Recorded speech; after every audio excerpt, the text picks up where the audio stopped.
অনেক দিন পর একটা সুন্দর মুহূর্তের সাক্ষী হলাম। আমার হাজবেন্ড আর ননাস ইন্ডিয়া থেকে ট্রিটমেন্ট শেষ করে বাংলাদেশে ফিরছে। এখন তারা আমার শাশুড়ির সাথে কিছু সুন্দর সময় কাটাবে। তার জন্য আমরা ঘরে সবাই রেডি হয়ে একটুখানি গুছগাছ করে নিলাম। এই সুন্দর মুহূর্ত কাটানোর জন্য আমিও রেডি হয়ে তাদের সাথে রওনা দিয়ে দিলাম।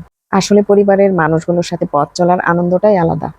আমার ননাস সিনিয়র পারসন, তারপরেও কিন্তু আমরা অনেক ফ্রি, আমরা অনেক মজা করি। এই যে পান মসলা আমাকে দিয়েছে, আমি সেটা খেয়েই রওনা দিয়ে দিলাম মেট্রোতে। এখন যাব আমরা মেট্রোতে, তাই চলে আসছি মেট্রো স্টেশনে।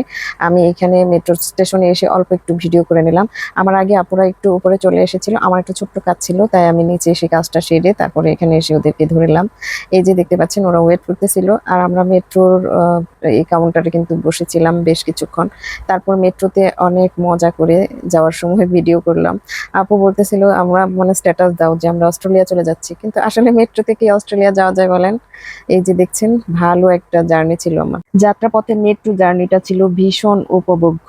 আমার এই জার্নিটা অনেক মজার ছিল। মেট্রোর ভেতরের সুন্দর পরিবেশ, বাহিরের মনোরম দৃশ্য আমাকে একদম মুগ্ধ করে ফেলেছে।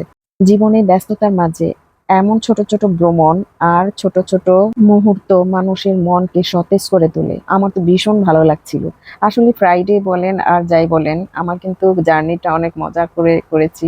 দেখতে মনে হচ্ছে আমি এয়ারপোর্টে নেমেছি। আমার কাছে অনেক ভালো লাগছিল, যেহেতু অনেকগুলো লাগেজ ছিল আমাদের কাছে। আমার কাছে ভাইবটা এমন ছিল যে আমরা বাইরে থেকে একদম বাংলাদেশে ল্যান্ড করেছি। আসলে ওরা ল্যান্ড করেছে, আমি বাংলাদেশেই ছিলাম। আর এখন যাচ্ছি আমার শাশুড়ি মায়ের কাছে। দেখেন, আমরা এখন লিফটের সামনে সবকিছু নিয়ে ওয়েট করতেছি। আমরা এখন কিছুক্ষণের মধ্যে আমার শাশুড়ির কাছে চলে আসলাম।